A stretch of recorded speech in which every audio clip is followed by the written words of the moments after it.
The More Show is in partnership with Ozark Mountain Publishing, taking readers beyond the unexplained. If you like what you watch, then don't forget to follow us on Facebook and Twitter for the latest updates on The More Show. Remember to subscribe to our YouTube channel for new weekly television and radio shows. The More Show is supported by Mindscape, Paranormal and UFO Matrix magazines, available for download on all major digital platforms.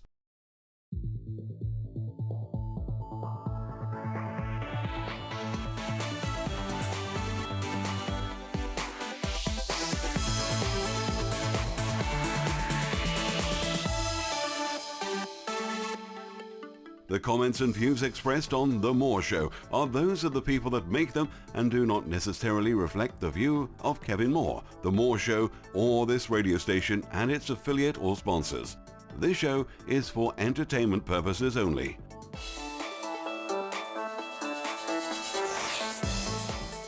Broadcasting live from the UK and across the world online. You're now listening to the UK's only live alternative late night talk show, and I'm Kevin Moore. For the next 3 hours, I'll be covering subjects that will open up your mind and provide you with information you may have never heard before.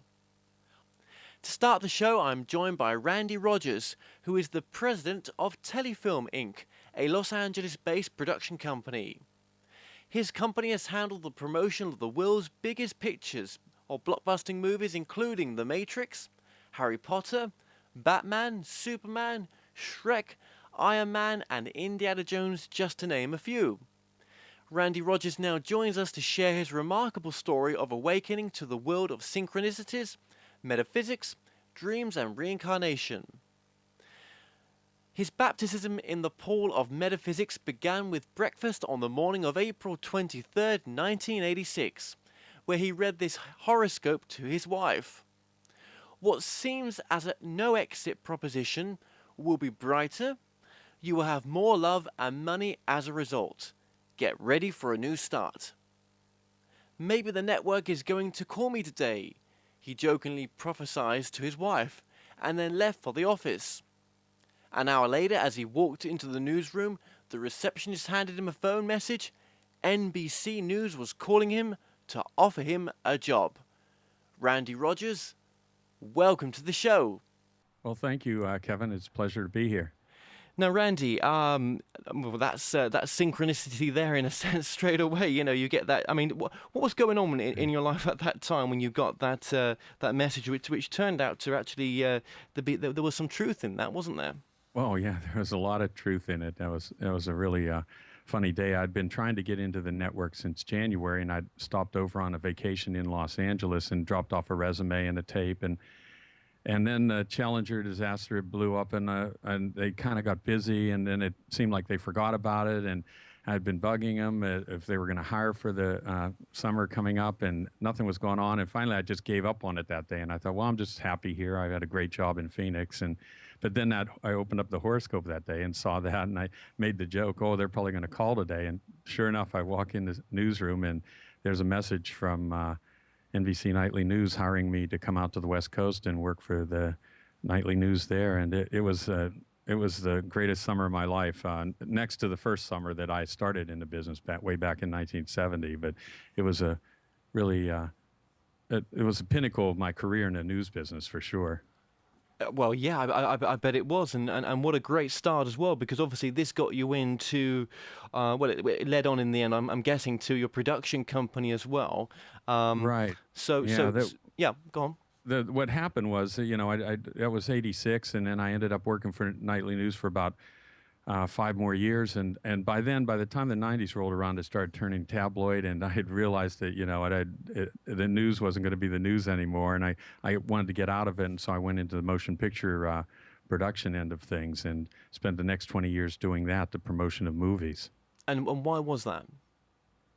Why it was, it just was, I thought if I'm going to make things up, you know, if the news was making things up, I felt at that point, you might as well be paid big time for making things up, and working in Hollywood was natural here, and I ended up working on over 500 films, which you mentioned a few of them here. But over the next 20 years, doing the promotion of them, we set up all the press junkets where I've been to England a few times, even on Harry Potter movies over there doing some, and over with Sly Stallone shooting a couple movies over there with him, Daylight and Judge Dredd, and it was a great career running around the United States and the world doing promotions for all these different films that were coming up. I can only imagine. I mean, yeah. I mean, this is still an ongoing company that you have, or are you still? Well, I still have my production company, but I'm working more into working on some of my own shows now. I'm not doing the promotion of the movies anymore, but that was a good run while I did it. But now I'm really wanting to go more into this metaphysical line of things, and so I have a few shows and also some scripts for some movies that I'm working on. Okay. Well, we'll get into that as well. And do you find that some of these Hollywood actors and that you've met in the past nowadays? I mean, is it becoming a bit more of a deeper thing, a community, like the sort of process that you've been through, or? You're talking about the acting community out here? Well, the acting community. I mean, you've got people like Jim Carrey. He's a very spiritual person. You've got other actors like Will Smith. Put the Scientology to one side. He has come on a lot of talk shows to talk about the power of intention and stuff like that, and it's good stuff. Oh, yeah, and Tom Shadyac, he's left his big career out here in directing in Hollywood and has gone into the metaphysical end of things and has produced one film out there that it talks about the subject of who we are and how we're all connected and that. So, yeah, there is a huge element of Hollywood that is involved in this, and you see a lot of the movies coming out now having that theme running through it. So I'm looking forward to what's going to come out next, and as far as the reality shows on TV aren't reality, they're all created, but I'm looking at creating some shows that are really going to be changing some people's lives and showing them the different modalities that are out there to explore to improve your life, and so that's what I've been investigating and working on now since the book came out, and along with we're going to be talking about the past lives and reincarnation and that, and so that's pretty much the direction I'm headed with since the story came out. Absolutely, and it's fascinating stuff as well. Okay, prior to this work that you did as well, was your life out of balance? Would you say was it imbalance? I mean, what has this work done for you before we get into it as well? Well, no, I felt my life was balanced. I was just a normal guy. I had no knowledge of the metaphysical. I didn't even know what the word meant. I was raised in this Roman Catholic family, and here I am out in Hollywood working, on these movies, and everything seemed to be going along fine until this house, actually the room I'm sitting in right now is where this event started, and I just moved into this place. It was June of 1995, and June 23rd exactly.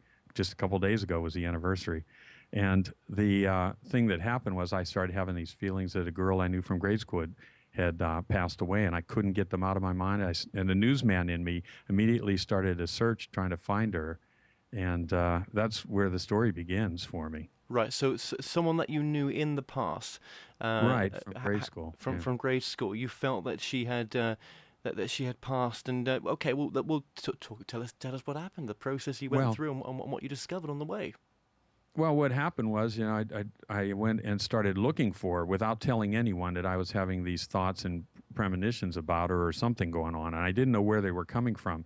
But within a year's time, I ended up having an out-of-body experience and dreams that woke me up one night. It's all happened in one night, just across into my house right across from me here.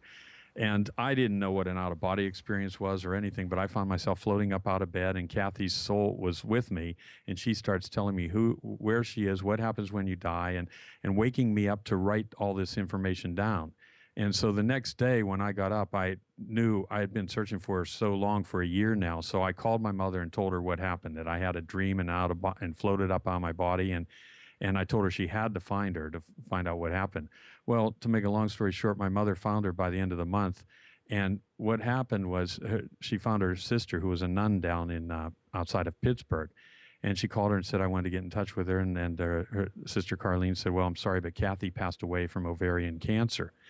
Well, I was working on a video on ovarian cancer at the time for the Fire and Ice Ball out here in Hollywood. It's the biggest event they have, and in the fall, and it was to raise money for breast and ovarian cancer research. And I knew it was no coincidence. It was what I found out to be was a synchronicity. And I started seeing them, that they were happening all the time with me. Just like whenever I said that morning that, the NBC is going to call me, and then they did. And the horoscope, everything matched up. I started realizing I had this ability to read these signs and these synchronicities. So I started following them to see where it would lead me while I tried to search and understand why she was reaching out to me. And all this led me to a Russian acupuncturist who put some needles in me. And I had the newsman in me had no belief system. I have a zero belief. I don't use that word belief. I don't even like it. It's, I only search for the truth. As a newsman, that's what I was trained to do. You go out and you interview people, and multiple people may tell you the same thing. Then you can start to understand how the story is unfolding, or if you see it happening in front of you. So as I followed this story and Lucy put these needles in me, I started telling her who I was, who she was, how we were connected, and then I started proving them. And that was the biggest thing, was the proof for myself. The first story I told her about was about Kathy and I being these girls in England in 1560s, and we were these twins. And I described this place and town and everything we lived in and what it was like. And I didn't have any jobs coming up in England to research this. I was doing a movie with Madonna and Antonio Banderas called Evita. And out of the blue, Sly Stallone's publicist called up and said, I need you to go around the world with Sly. We're going to go to Japan and Paris and then England all in 1 week. And you're going to have 1 day off, and it will be in London. So perfect, I took off around the world with Sly. And when I got to London, I jumped on a train and went north to this little town called Pontefract. Oh, Didn't yes. even know which exit to get off on. I just was listening to what was in my head, and I took the second exit I was listening to what was going on to me. And sure enough, as soon as I started wandering down this old English country lane, and things are kind of modern now, but I couldn't see any remnants of this castle, what I described, or anything like that. But as I rounded the corner, I saw the steps, these big, wide stone steps that led up to it. And that's what I had seen in Lucy's office in the past life regression, was part of that. I saw a lot more than that. I saw the whole village, what it was like back then, and I knew every aspect of that town, yet I had never been there in this life. And when I got up there at the castle, I found the castle up at the top of the hill, the remnants of it, Pontefract, and I'm wandering around in the parking lot out there looking, because I knew there was a drawbridge or a bridge that went over a deep ravine when I was there back in the 1560s, and I couldn't find it. So I wandered around the whole area, and then I came back, and this little shop was open finally. And I wandered into the shop, and there was a guy in there, and I know he must have thought I was crazy, because I said, hey, wasn't there a drawbridge out here, right? And he goes, yeah, well, right where you were wandering around in the parking lot out there, that used to be a ravine. And so he took me in the back and showed me the painting of Pontefract. And when I saw it, I just about fell over, because that's what I had seen in Lucy's office with the needle stuck in me. I described this castle in exact detail. And then I knew the newsman in me, it just drove me harder. And he said, well, if you go into town, you can see the original painting. I said, well, I know where the town is, and I walked down the lane. And did you tell any of the kind of stars that you were with at the time that you was on this quest, or did you tell anyone? Or No. I didn't tell Sly or anybody. No. Okay. I sent him a copy of the book after it's done, because I talked about him in the book. Yeah. Well, he was a big marker in my whole life there. Every time a major event showed up, it was Stallone that triggered it, and it was pretty funny.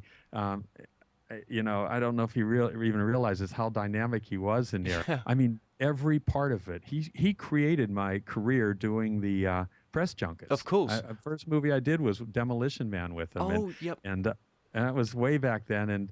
And then the last one I did with him was Rambo in New York, and that was right when I finished up my book. I took my manuscript with me, and he wanted me to go light a thing for him in New York, and I did that, and I flew to Pennsylvania, and it was just, it was such a marker there. Yes. And of course, he's from Pennsylvania too. He's from the east side on Philadelphia, so it always had these deep Pennsylvania roots running through it and connections. And when you read the story, it reads like a Dan Brown novel because it's so exciting. You get involved because it's taking you on a ride along with all these different regressions I go through, and I went through dozens of them, having needles stuck in me. And that's an interesting point as well, Randy. Is that with the regression? What was how deep did you go as well into the regression? And was the regressionist quite well known?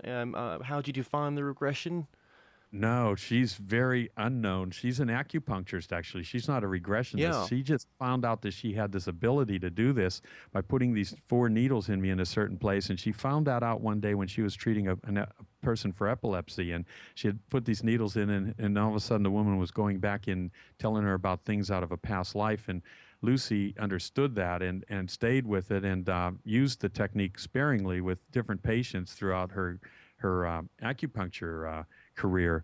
But what was dynamic about it was most people use hypnosis for it. And of course, Brian Weiss wrote a book, Many Lives, Many Masters, That's which right. dealt with that. And I talk about that in my book. It was handed to me along this journey. And I had never studied past lives, and that was the first book. It was handed to me by the editor. It was cutting the Fire and Ice video for me. And so there's this thread running through it. And I started understanding that something like what was happening in the Brian Weiss story to his patients was happening to me. And sure enough, I mean, I was able to follow it by continuously going through the regressions, understanding how it was connected to my current life, and just kept following all these little clues. And that's where the Dan Brown part of it comes in.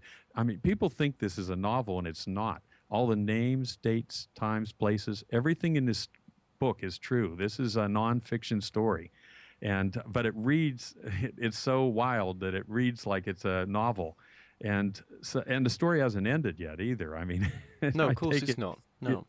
You get there, and I have another whole book to go. I mean, what happened after the book came out was everyone, when I went to go do a talk about it, they all wanted to meet Lucy, of course. And I felt bad that they couldn't get, to LA, and it costs a lot of money, and Lucy's not going to be doing this. She doesn't really want to do, regression sessions. She really wants to treat people with acupuncture for other things. So I went, and I knew that people used hypnosis, so I trained under the best hypnotherapist that you could find, and that is Dick Sutphin. He wrote over 20 books on the subject. He's he's living up in Sedona right now, but he was out of Malibu at the time, 3+ years back. And I trained under him and became a hypnotherapist. And so it's an incredible journey. Even further, people are shocked by that. Yeah. They find out you've been a photographer, cinematographer for 40 years, and how did you become a hypnotherapist? And you know what my answer is it's all imaging. And the images I'm going to show you as a hypnotherapist are far beyond anything I could ever take a picture of with a camera. And when you see them in your own mind's eye, when you're under hypnosis and you see who you were, how this relates to your current life, or what kind of impact it's having on your current life, and because we drag all kinds of things over from these past lives. Well, this is what I want to get into just after the break. You are a fascinating person, Randy. You really are. But we've got to take a short break now. But after the break, the phone lines will be open for you to speak to Randy Rogers or share your opinion. You can call us on 0292 000 3666 or text your comments and questions to 07728 758 759.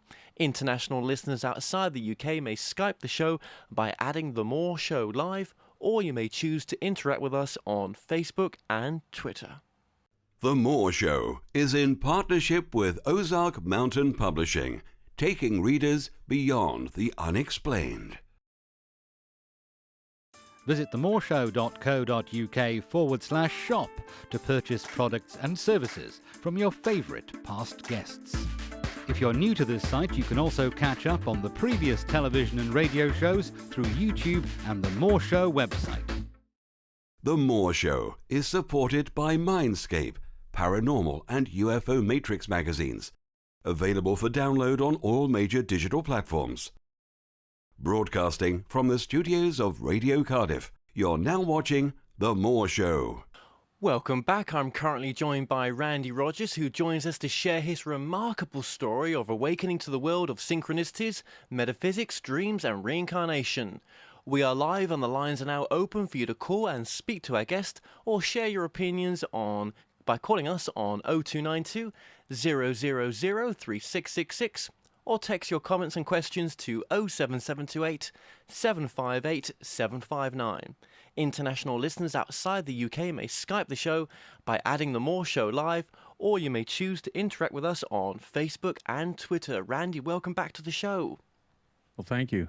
Great to be back. This is a really fascinating interview with yourself, and I really like your energy as well. I think you come across very very centered as well. That's what I like about you. Thank you. And it's interesting. We've barely touched on a lot of it yet. So let's go straight into it. With Kathy and your connection with this obviously very special lady to you, what was some of the information in the end that was coming through that sort of shifted your perception on reality in a sense? Well, the first thing that happened with the out-of-body experience when she came to me that night, and people were saying, well, what does she look like? And I said, well, we didn't look like anything. We were these spiraling bands of purple energy and light that just kind of swirled around each other. And the first thing that happened was when I woke up that morning, I had no fear of dying ever again, because I realized you don't die. You just do not pass on. Your body stops. It's like getting out of a car and getting into another vehicle and using that.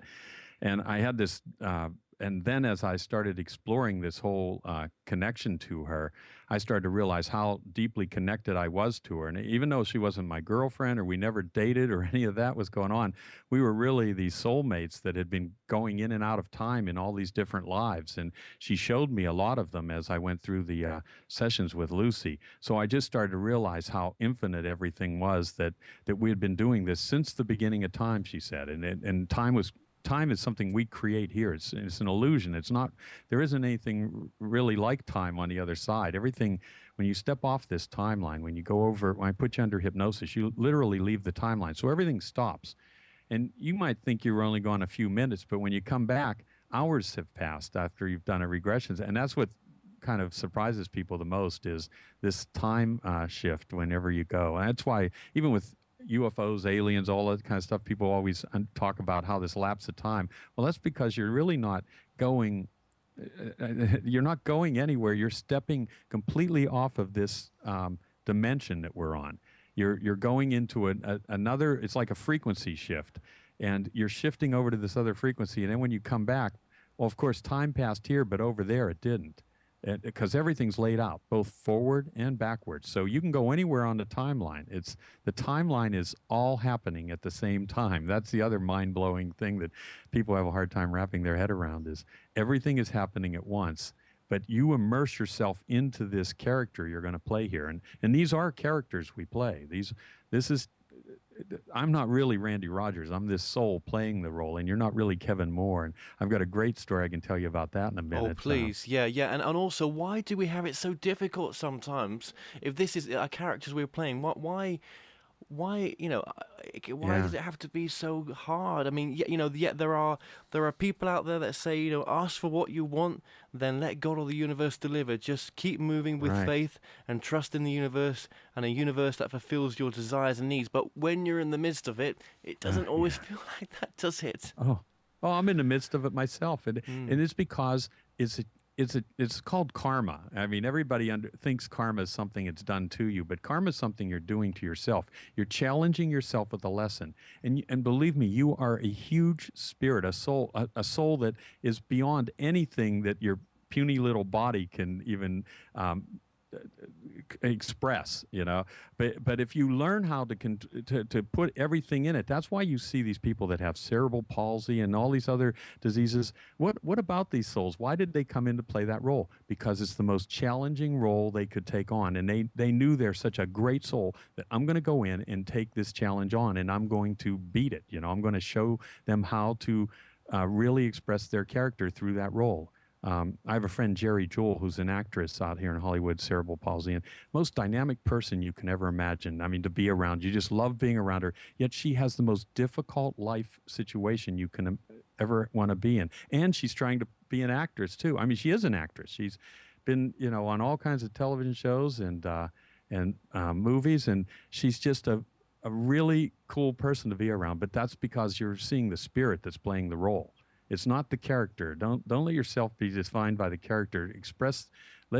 Just go all at it. I tell people when you realize, when you go under hypnosis and you go into a past life and you realize that you're not the character you're playing, that you're something beyond that, then you come back into the role and you have no fear of failure. The only failure is failing to put everything into the role.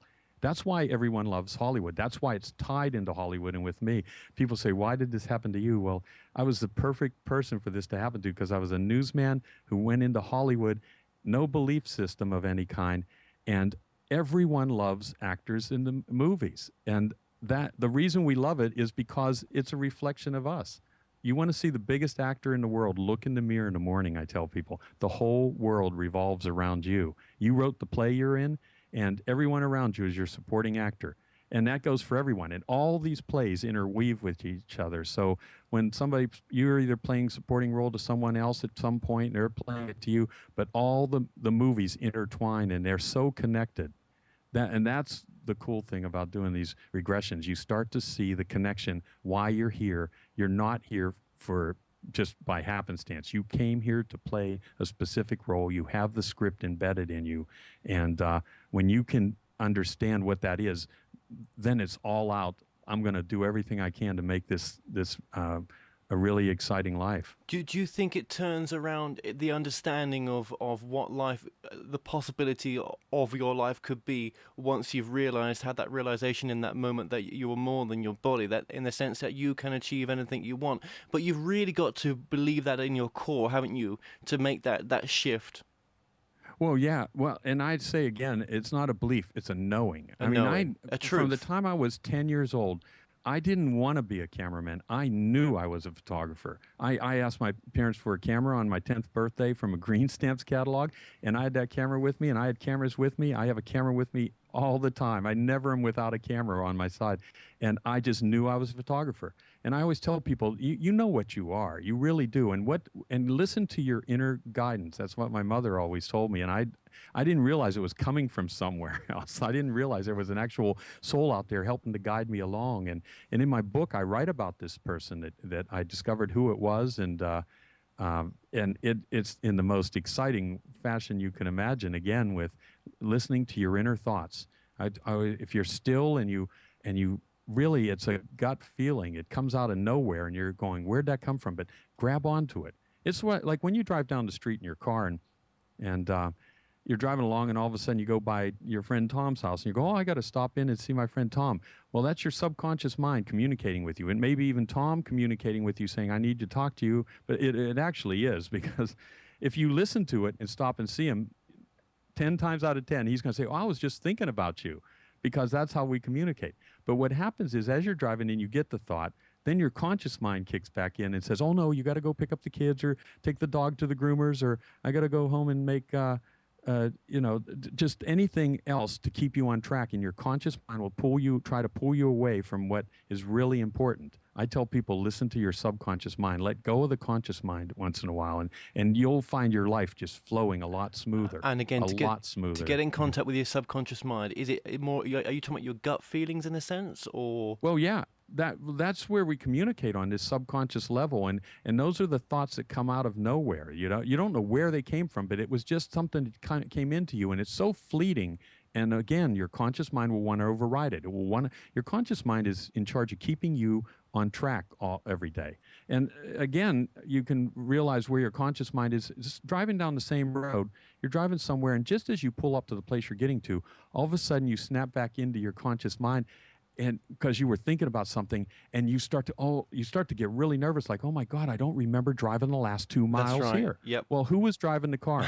Your subconscious mind was driving the car, perfectly capable of driving the vehicle. But your conscious mind is the control freak. Okay. It doesn't like to be out of control, and it let go for a while it was working on a problem or thinking about something. And then when it snapped back in, it's startling. It's a conflict between you.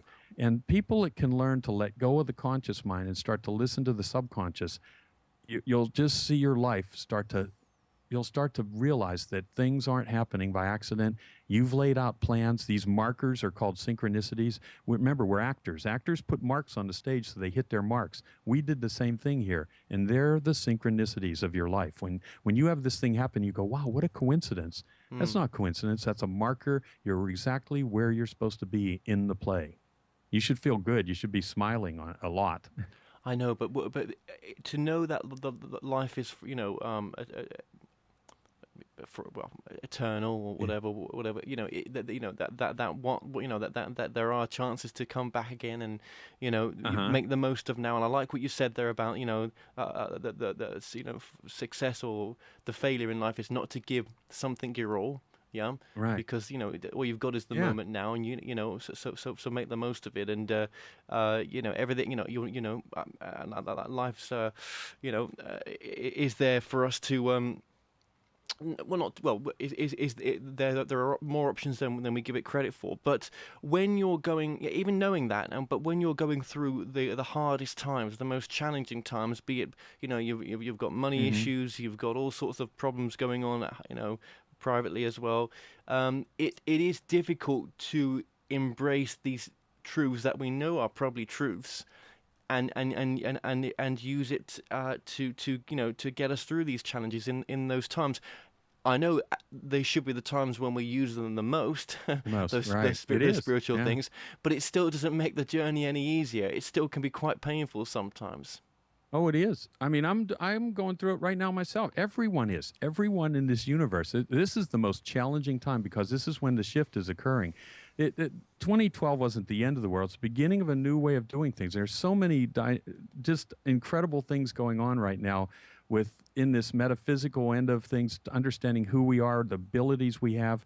We haven't even touched a fraction of what we're capable of doing.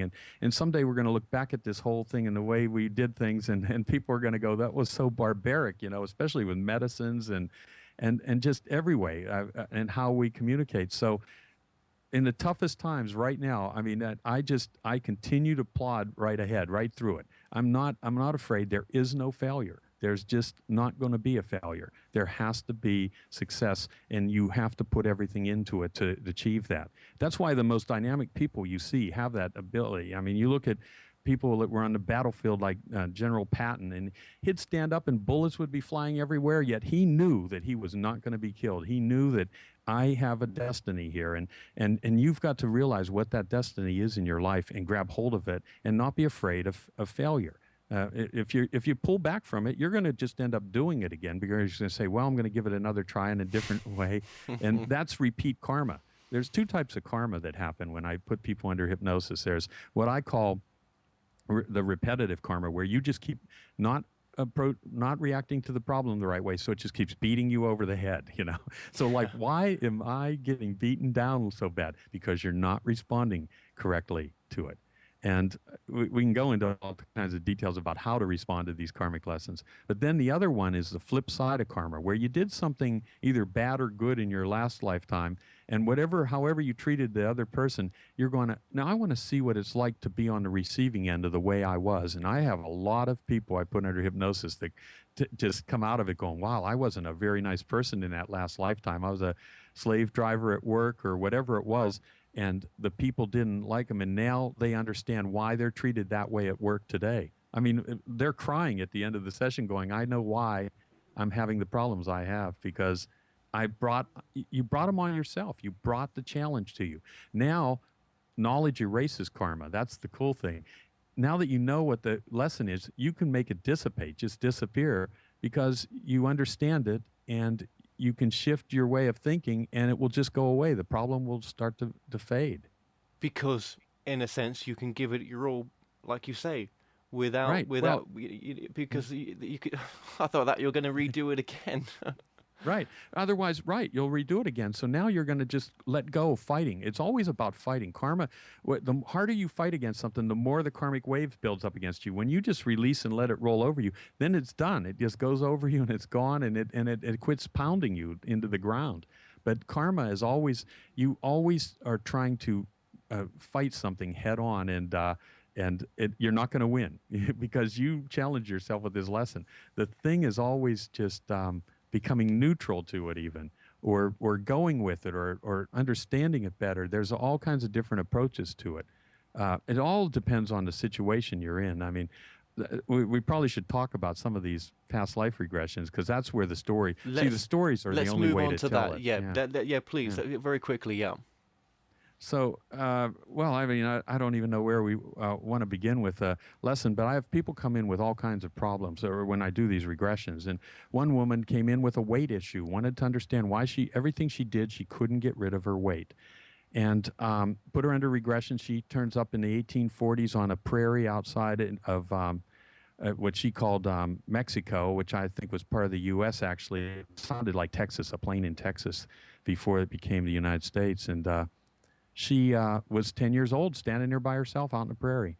And so we didn't know where anybody. So I said, let's move to where you're with someone. And all of a sudden, she's in a cabin on this prairie, a dirt floor. She's describing the structure. And I'm asking her, well, where's your parents? Well, they're gone. Well, where are they? Well, they all died in a massacre. And she had hid somewhere and survived this back in the 1800s, mid to 1800s. So then I said, well, let's move forward to see how, if you survive this out here by yourself on this prairie. And next thing, I had her, you count 3 and she moves forward. You can just jump along the timeline like that. And she's 19 years old and she's in a border town and she is having the time of her life. She's describing how beautiful she is, long dark hair, flower in her hair. And she's a prostitute. She has all these men around her. She's having a great time. And I'm thinking, well, this probably isn't going to end real well. But we just go along with it. And I ask her to move forward to the last day of her life. And she just goes into blackness. She wouldn't even go to it. So I take her up to what's called higher self, and that's where you bring in your spirit guide, the person who's guiding you along on this journey here. And this Indian person shows up named Paco, and she starts talking to Paco, and he says, I said, I want Paco to take you back and show you what happened to you in that life. And bam, she's back in that border town, and she starts crying. She's lying on his table and crying, and she's being murdered. She's being strangled by one of her patrons, one of her clients. And she sees herself, the life choked out of her, and she floats up. And Paco's standing there. And this is, I'm not saying a word. It's just conversation between her and her spirit guide. And she says, Paco's telling me, you see why I have a weight problem today? And I said, well, why is that? She says, because the only thing that got me when I was thin and beautiful was I got killed. And in this life, her subconscious mind is retaining that image of her dying because of her beauty. And so it's telling her, don't let yourself go, get heavy, because if you get thin and you look beautiful, you will die. That's her subconscious. That's how powerful your subconscious mind is. Incredible. And that's not the truth. That's not the truth. No. Yeah. Incredible. Well, in look, this life. Yeah. Randy, that's an incredible story, and I want to get into more just on the other half of the outbreak. So we're going to take a short break, but stay tuned, and we'll be right back after this. The Moore Show is in partnership with Ozark Mountain Publishing, taking readers beyond the unexplained. If you like what you watch, then don't forget to follow us on Facebook and Twitter for the latest updates on The Moore Show. Remember to subscribe to our YouTube channel for new weekly television and radio shows. The Moore Show is supported by Mindscape, Paranormal and UFO Matrix magazines, available for download on all major digital platforms. Broadcasting from the studios of Radio Cardiff, you're now watching The Moore Show. Welcome back. I'm currently joined with our guest, Randy Rogers, and we've been discussing parts of his book, The Key of Life. Now, Randy, welcome back to the show. Thank you. Now, Randy, just before the break there, we were just talking about some past life cases. Is there any more that you'd like to mention before we get further into your work? Well, I've, you bring these issues into you, these karmic lessons from The past Moore lives, Show and you're is still trying to understand them and play through them. And they can run any kind of range from, medical issues happening with you, or just simple fears and phobias, and a lot of relationship things that occur out of it. And the story I want to tell now isn't really about a past life regression, but it's about the characters we play in this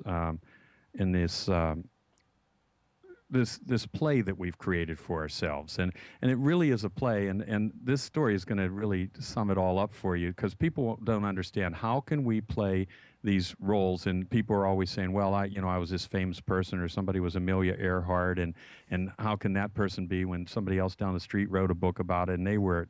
Well, I'm here to tell you that more than one person can play the same role, because the timeline's still out there going on, and it's never ending. So multiple souls can play the same role in history, even though we only know of one Amelia Earhart on our timeline. There's an infinite number of them happening. So what happened was when my book came out, I ended up going down to do a book signing one night at a Mystic Journey bookstore. And before I went down to the store that evening, something important had happened in my life, something dynamic. And I was looking for one of these synchronistic signs to show up, and it hadn't. And here I am near the end of the day. It's going on 7 o'clock, and show up in a store, and it's the 23rd of December, which you'll see that number 23 prominent on my book. And even that date, I wasn't supposed to be there that day. I was supposed to be there 2 weeks earlier, but the store flooded, and it pushed it on to the 23rd. So I knew something was going to happen that day. And so I run into the store, and I'm looking for these signs. I'm going to tell you what had happened in a few minutes here. But no, a psychic reader comes out of the back of the store and says, oh, I read your book. I'm really excited about this. And I want to hear you talk. And he runs out. He leaves me there, and I'm setting up, and 2 other women that had heard me on Coast to Coast show up, and I'm thinking I'm going to give this talk for 2 people here. And pretty soon, the guy comes back with this old man in tow, this older good gentleman, and I had seen the guy leaving the store, and he kind of looked familiar. I didn't recognize him, but he comes up, he goes, Randy, I just did a reading for this guy, and I thought he should hear your talk, so I chased him down the street and dragged him back into the store. So he says, I want to introduce him to you. And he reaches across. He says, Randy, this is George Lazenby. And I reach across, and I'm shaking George Lazenby's hand. And I'm going to tell all the listeners, because a lot of people won't know who he was, but I'll explain it in a minute. I'm so excited. I'm just vibrating. I'm like, oh, my God, George Lazenby. And I'm looking at my watch, and I'm all about time and space and when things occur. Yeah. And I'm looking, and finally I realized, I said, George, I said, you aren't going to believe this, but 40 years ago on this very night, 1969, I was a 16-year-old kid in Johnstown, Pennsylvania.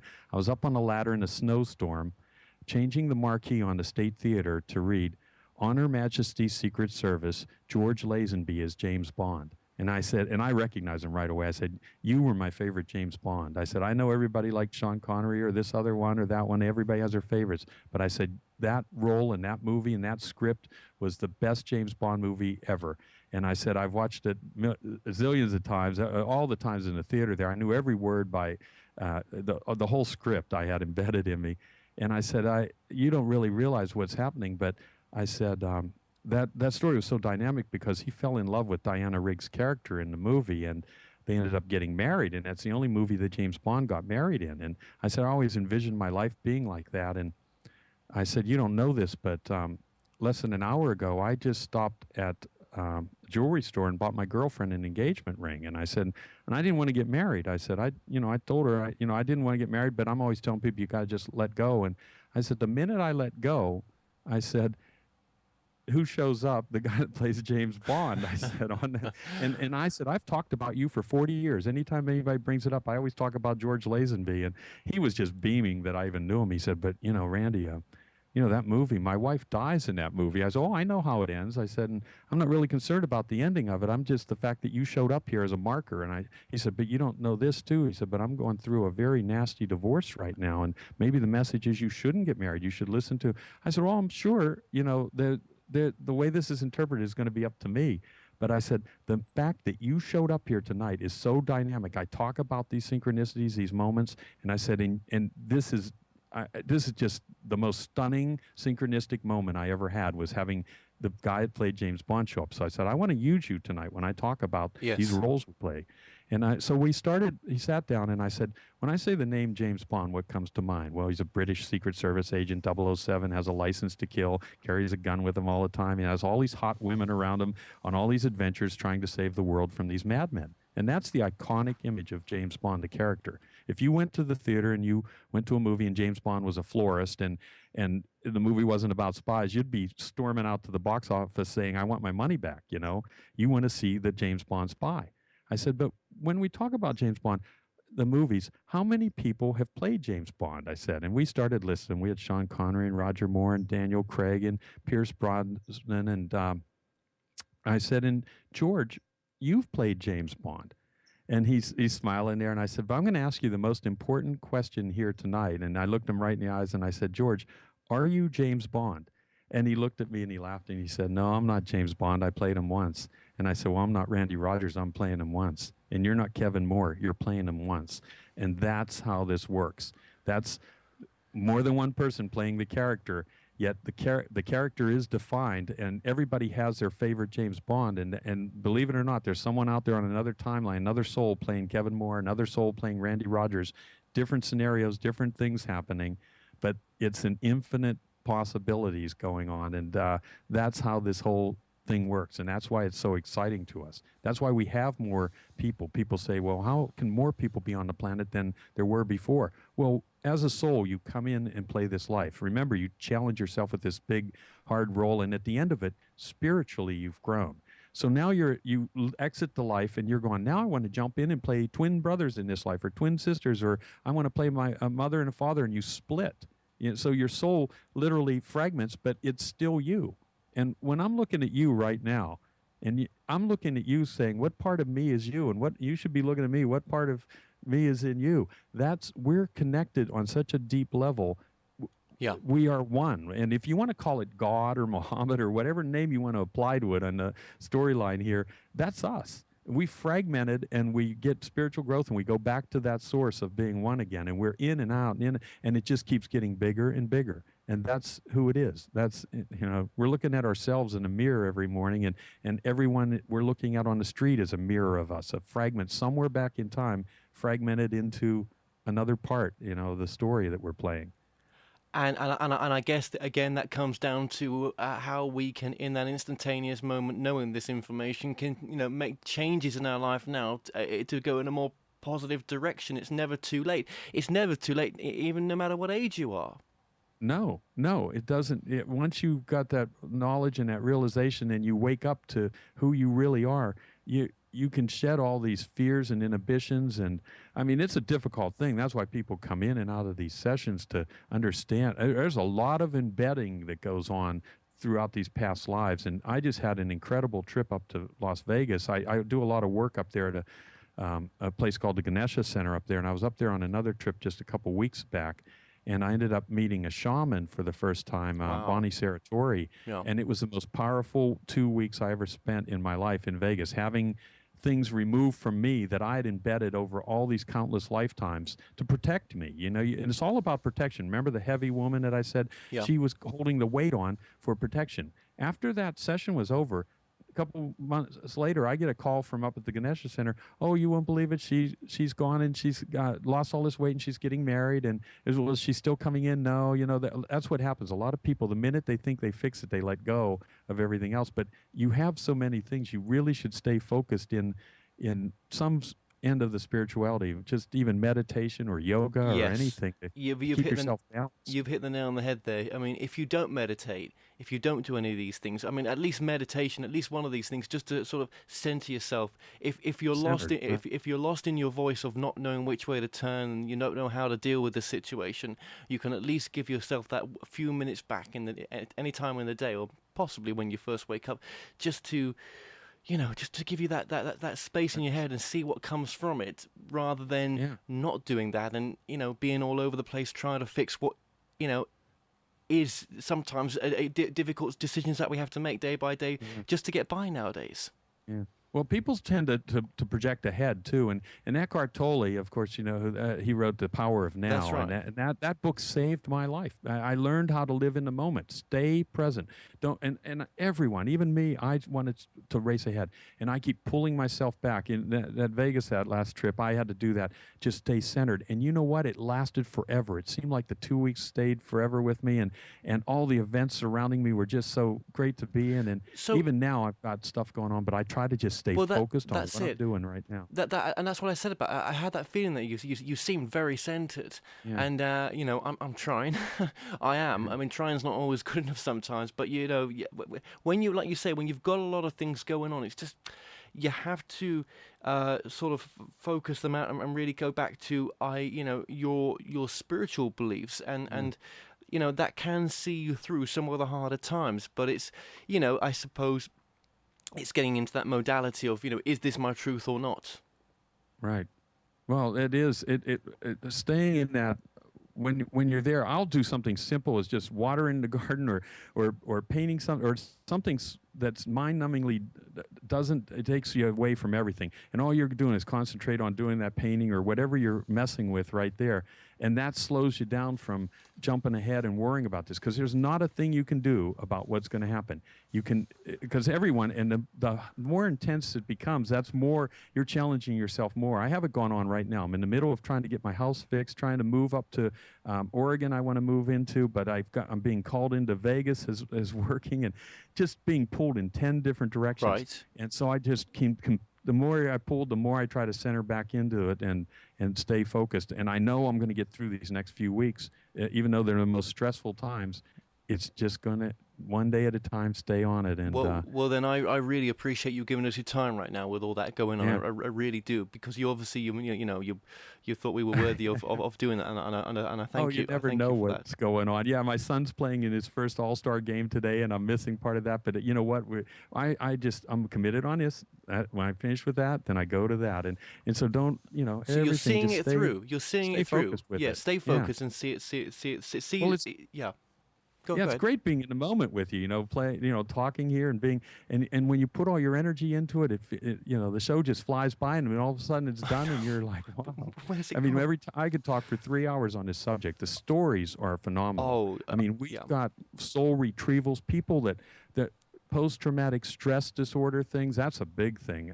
People that were traumatized sometime in their life, and literally a fragment of your soul gets separated from you. It leaves. I mean, a lot of molestation things and that occur, that they're so traumatizing that the inner child in you leaves. So now the rest of your life, people are like, why doesn't he want to be playful or she be playful? Well, you don't know what happened to him.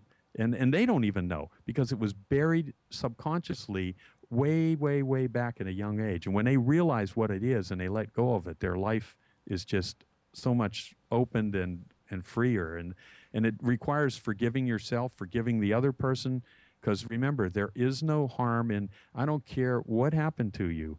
The karmic lesson was brought on by you. You challenged yourself with it for a reason. And it seems, sometimes it might just seem, well, this can't possibly be.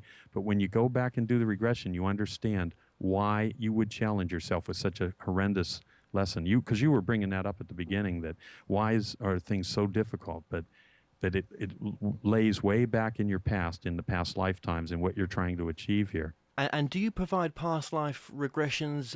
You can't. You have to be in your presence to do this. You can't do it over Skype, for example. No. I do it over the phone and everything. I have a whole radio set up here, so I can feed the music down to you, and I record it at this end, and I do them over the phone all the time.